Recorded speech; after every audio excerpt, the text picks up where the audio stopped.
দুনিয়াতে আসছো, মায়ের কাছে খাবার চাবা, খাবার চাওয়ার ভাষা তুমি জানতে না। তুমি প্রস্রাব পায়খানা করবে, প্রস্রাব পায়খানা বলার মতন কোনো ক্ষমতা তোমার ছিল না। তোমার মা তোমার বাবা তোমাকে যদি একটা টোকা দিত, তুমি খাট থেকে নিচে পড়ে যেতাম। এমন একটা সময়কে তুমি অতিবাহিত করো নাই।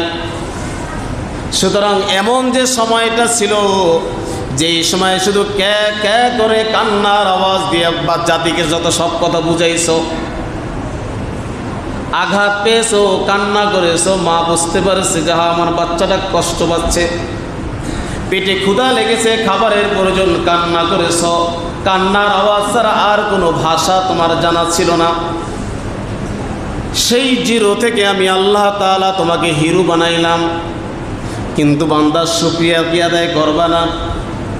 নাবতালিহি ফাজআলনাহু সামিআন বাসীরা, পরীক্ষা করার জন্য তোমাকে আমি দৃষ্টি শক্তি দিয়েছি, শ্রবণ শক্তি দিয়েছি।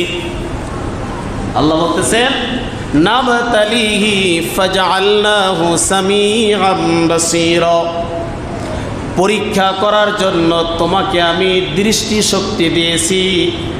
এই যে চোখের পাওয়ার দেখো, দুনিয়ার সব মানুষকে চোখের পাওয়ার আমি আল্লাহ দেই নাই। কথা বলেন দিছে নাকি? কথা বলেন দিছে নাকি? দুনিয়ার সব মানুষকে চোখে দেখে নাকি? দুনিয়ার সব মানুষ যদি চোখে দেখতো, চক্ষু কোনো হাসপাতাল থাকতো না দুনিয়াতে, তাই না?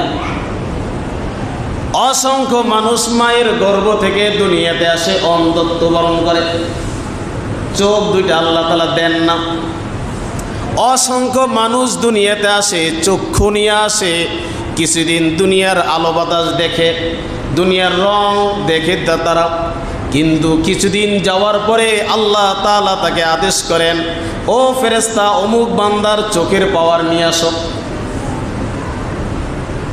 দুনিয়ার সব মানুষ চোখ দিয়ে দেখবে, কিন্তু এই মানুষটা দেখতে পারবে না।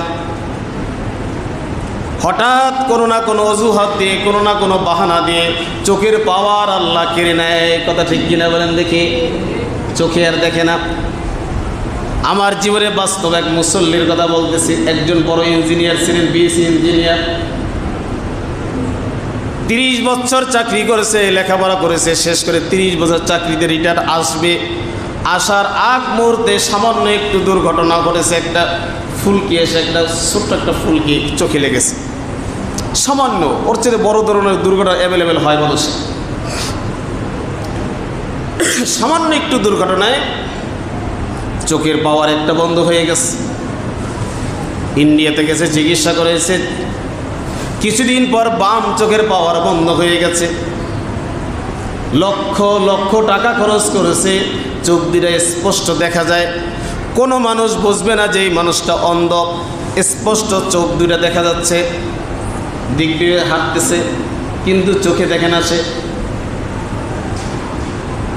আল্লাহ তাআলার হুকুম ছিল এই পর্যন্ত, বান্দা তুমি 50 বছর পর্যন্ত এই চোখ দিয়ে দেখবা, এরপরে দেখবা না। দেখার শক্তি আমি আল্লাহ কিনে নেব। সূরা ইয়াসিনের ভিতরে আল্লাহ তাআলা বলেন, ওয়ালাউ নাশাউ লাতামাসনা আলা আয়ুনিহিম ফাস্তাবাকুস সিরাতা ফাআন্না ইউবসিরুন। আল্লাহ রাব্বুল আলামিন বলেন,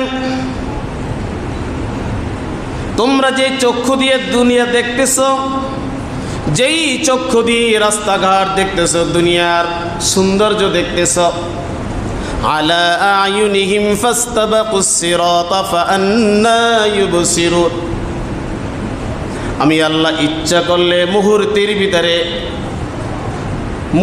ভিতরে যাকে খুশি তার চোখের পাওয়ার কেড়ে নিতে পারি। বলুন সুবহানাল্লাহ। আল্লাহ বলতেছেন, ওয়ালাউ নাশাউ লাআরাইনাকাহুম,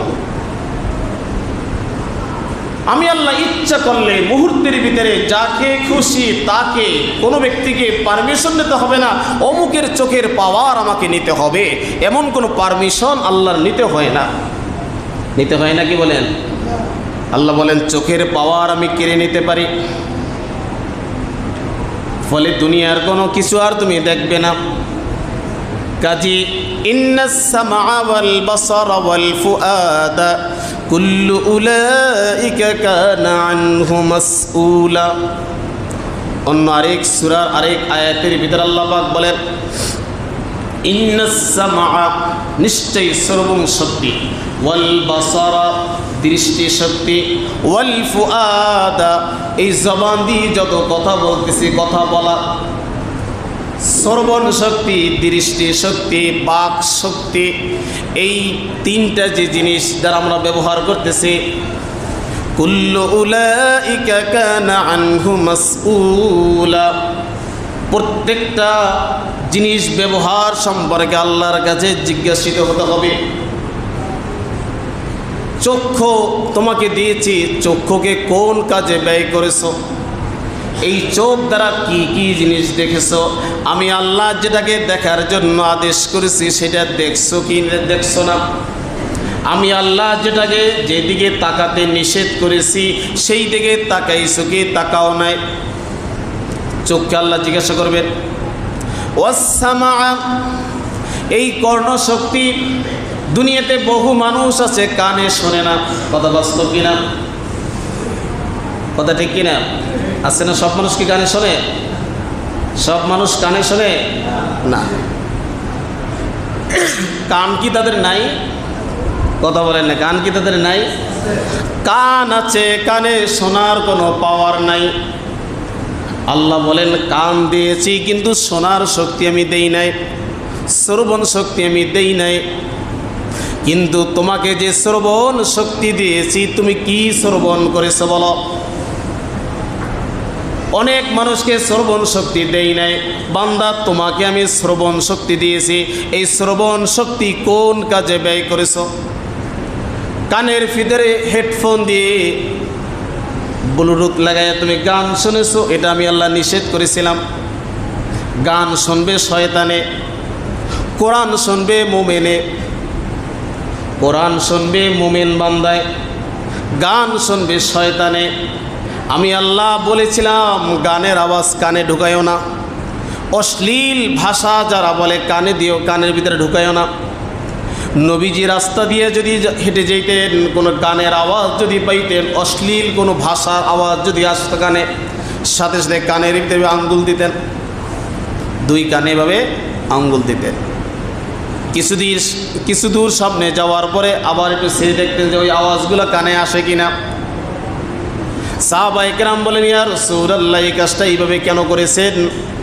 আল্লাহর নবী বলেন ওই বাদ্যযন্ত্র অথবা অশ্লীল কথাটা আমার কানে যদি প্রবেশ করে, কাল কিয়ামতের ময়দানে এটা সম্পর্কেও আল্লাহ আমাকে জিজ্ঞাসা করবে।